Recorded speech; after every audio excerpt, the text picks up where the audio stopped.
இந்த மனுஷன் ஒரு பெரிய மில்லியனர் ஆயிருப்பான். இருந்தாலும் அவன் ஆன்லைன்ல ஃபுட் ஆர்டர் பண்ற டைம்ல டெலிவரி பாய்ஸுக்கு 10 ரூபாய் கூட டிப்ஸ் கொடுக்க மாட்டான். அவங்களுக்கு 5 ஸ்டார் ரேட்டிங்கும் போட மாட்டான். இதனால டெலிவரி பண்ற பசங்க அவனை வெறுக்க ஆரம்பிச்சு அவனோட ஆர்டர் வந்தா கூட ஃபுட்டை வீட்டுக்குள்ள கொண்டு வந்து கொடுக்காம டோர் முன்னாடி வெளியே வச்சுட்டு போயிடுவாங்க.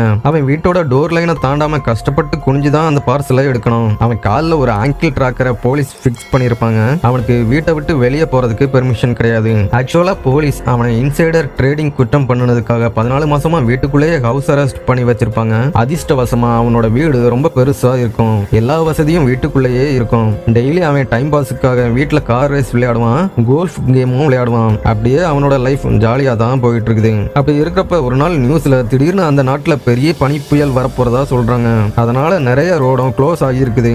அப்போ திடீர்னு அவனோட கால்ல இருந்து ஆங்கிள் டிராக்கர் லைட் ஆஃப் ஆகி இருக்கிறதா கவனிக்கிறான். அந்த டைம்ல போலீஸ்ல இருந்து போன் வருது. புயலால கண்ட்ரோல் ரூம்ல இருந்த அவங்களோட மானிட்டரிங் சிஸ்டம் ஆஃப் ஆகி இருக்குது. அடுத்த நாள் காலையில 7 மணி வரைக்கும் ஆஃப் ஆகி தான் இருக்கும். அது வரைக்கும் எதுவும் பண்ணாம வீட்டுல ஒழுங்கா இருக்கணும்னு அவங்க கிட்ட போலீஸ் ஸ்ட்ரிக்டா வார்ன் பண்றாங்க.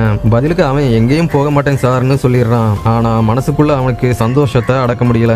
ஒரு செகண்ட் கூட வேஸ்ட் பண்ணாம உடனே அவனோட லம்போகினி காரை எடுத்துட்டு அந்த மவுண்டைன் ரோட்ல ஹை ஸ்பீட்ல போயிட்டு இருக்கான். பல மாசத்துக்கு அப்புறம் அவனுக்கு அன்னைக்கு சுதந்திரம் கிடைச்சதால ஃபுல் நைட்டும் வெளியே என்ஜாய் பண்ணணும்னு நினைக்கிறான். அப்படி அவன் ஸ்பீடா போயிட்டு இருக்கிறப்ப திடீர்னு அவன் முன்னாடி ஒரு பெரிய மான் வந்து நிக்குது. சடனா பிரேக்க போட்டதால ஒரு வழியா உயிர் தப்பிச்சிடறான். நல்ல வேலையா உயிர் தப்பிச்சிட்டோம்னு அவன் நினைச்சிட்டு திரும்பின டைம்ல திடீர்னு அந்த இருட்டுல ஒரு ஆள் அவனோட கார்ல மோதினதால சடனா காரை ஸ்டாப் பண்றான். அவன் கீழே இறங்கி பாக்குறப்ப பிளாக் ட்ரெஸ் போட்டிருந்த ஒருத்தன் செத்து போய் கிடந்தான். அதை பார்த்து அவன் ஷாக் ஆகுறதுக்குள்ள தூரத்துல போலீஸ் கார் வர்றதை பார்த்து சடனா அவனோட பாடியை தூக்கி கார் டிக்கில போட்டுட்டு அவன் ஃப்ரெண்டு ஏதாவது ஹெல்ப் பண்ணுவான்னு அவனோட மோட்டலுக்கு போறான். நடந்ததையெல்லாம் அவன் ஃப்ரெண்டுக்கு எக்ஸ்பிளைன் பண்ணிட்டு இறந்து போனவனோட பாடியை மறைச்சு வைக்க ஹெல்ப் கேட்கறான். அவனோட ஃப்ரெண்டும் அதுக்கு ஓகே சொல்லிட்டு 2 பேரும் சேர்ந்து அவனோட பாடியை தூக்கிட்டு போய் ஒரு மரத்துக்கு அடியில புதைக்கிறாங்க. எல்லாம் முடிஞ்சிருச்சுன்னு அவங்க நிம்மதியா கொஞ்சம் ரெஸ்ட் எடுக்க உட்கார்ந்த டைம்ல சடனா அவங்க வீட்டோட டோரை யாரோ ஸ்பீடா தட்டுறாங்க. பயத்துல அவங்க மெல்ல வீட்டோட டோரை ஓபன் பண்ணி பாக்குறப்ப அவங்க புதைச்ச அதே டெட் பாடி அவங்க வீட்டுக்கு முன்னாடி வந்து கிடக்குது.